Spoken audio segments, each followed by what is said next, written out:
Assalamualaikum dan salam sejahtera diucapkan kepada semua. Kami daripada Kumpulan 2 akan membentangkan tugasan kami yang bertajuk Kepentingan dan Cabaran dalam Mengendalikan ICT pada Masa Kini. Berikut merupakan ahli kumpulan kami yang terdiri daripada 6 orang.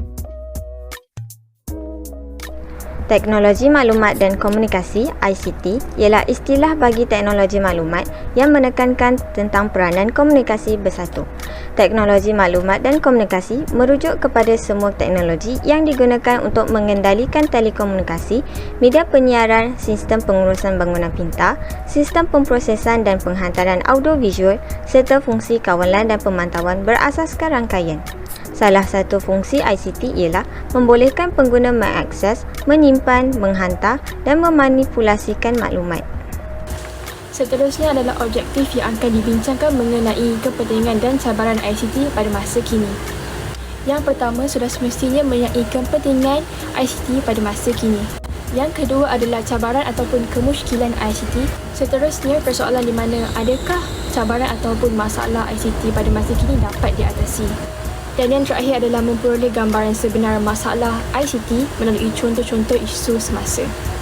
Kepentingan ICT. Pertama, untuk membantu pengurusan pendidikan. Teknologi maklumat dan komunikasi ICT dapat membantu pengurus pendidikan dalam membuat keputusan, menyesuaikan diri dengan perubahan dan selanjutnya dapat meningkatkan komunikasi dalam organisasi. ICT memang membantu dan menolong mereka untuk bekerja dengan lebih cekap, berkesan, mudah dan cepat. Seterusnya, kepentingan ICT adalah untuk memperoleh pelbagai sumber maklumat. Sebagai contoh, guru-guru boleh memperolehi maklumat dari pelbagai sumber melalui ICT untuk tujuan pembelajaran dan pengajaran PNP dan tahu menggunakan teknologi komunikasi. Seterusnya, perdagangan elektronik. Perdagangan elektronik ditarifkan sebagai telekomunikasi atau rangkaian yang luas untuk melaksanakan pemindahan kewangan. Dengan berkembangnya perkhidmatan sedemikian, pengguna tidak perlu keluar ke rumah untuk melakukan pemindahan kewangan. Akhir sekali, kepentingan ICT adalah untuk memudahkan aktiviti perbankan. Dengan adanya rangkaian teknologi maklumat, aktiviti perbankan dan pasaran dapat dijalankan. Aktiviti tersebut sentiasa berkait dengan kesesakan di lokasi peletakan bank atau bursa saham. Namun, dengan adanya rangkaian maklumat yang membolehkan aktiviti tersebut dijalankan dengan selamat. Seterusnya merupakan cabaran ICT. Yang pertama, kurang kemahiran penggunaan ICT dalam kalangan masyarakat, terutamanya golongan pekerja yang berusia. Yang kedua, tuntutan kerja 24 jam sehari, 7 hari seminggu, yang mana pekerja didesak untuk bekerja di luar waktu kerja. Yang seterusnya, risiko kebergantungan dengan hutang disebabkan penggunaan online payment, kad kredit dan lain-lain. Yang seterusnya menimbulkan masalah-masalah lain seperti teknofobia, teknostres, scam, hate speech dan lain-lain. Saya akan membentangkan langkah-langkah mengatasi cabaran dalam mengendalikan ICT pada masa kini. Yang pertama adalah didikan awal daripada ibu bapa. Ibu bapa hendaklah mendidik anak-anak cara untuk mengendalikan ICT dengan berhemah, seperti mengajar anak-anak untuk tidak berkongsi kata laluan dengan orang lain dan tidak memuat naik hal yang bukan-bukan, contohnya perkara-perkara lucah dan sebagainya. Yang kedua adalah mengawal diri sendiri. Contohnya tidak menggunakan saluran media sosial hingga mengganggu fokus dalam urusan kerja dan menghadkan penggunaan ICT.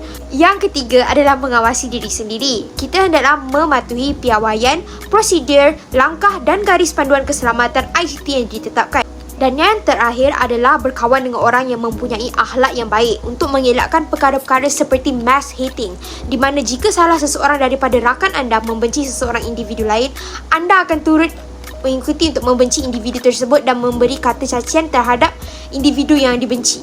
Antara isu semasa berkaitan ICT yang sering berlaku pada masa kini adalah penipuan atas talian. Kes penipuan dalam talian semakin meningkat semenjak PKP dijalankan. Di antara kategori kes yang kerap dilaporkan adalah melibatkan e-dagang, kes pinjaman tidak wujud, pelaburan, markau scam dan love scam. Scammer akan melakukan phishing untuk mencuri maklumat peribadi seperti nama pengguna dan kata laluan akaun bank.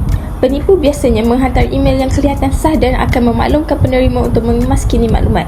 Setelah mengklik link tersebut, pengguna akan diarahkan ke laman web palsu yang kelihatan sama seperti laman web perbankan asal. Beginilah mangsa penipuan dalam talian ditipu. Isu semasa yang kedua adalah bully cyber. Bully cyber adalah perbuatan mengancam, memalukan atau menakutkan seseorang melalui medium elektronik seperti message teks, chatting, email, laman web sosial, telefon bimbit atau permainan internet. Kes bully semakin meningkat semenjak adanya pelbagai sosial media seperti Instagram, Twitter dan TikTok.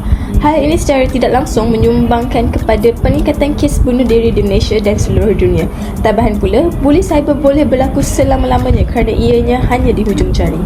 Mengendalikan teknologi maklumat dan komunikasi adalah sangat penting dan mencabar pada masa kini. Penggunaan ICT mendatangkan pelbagai kebaikan dalam semua bidang seperti bidang pentadbiran dalam sesebuah negara. Oleh itu, kita sebagai pengguna ICT mestilah berusaha menempuh cabaran dalam mengendalikan ICT agar kemajuan dapat dicapai.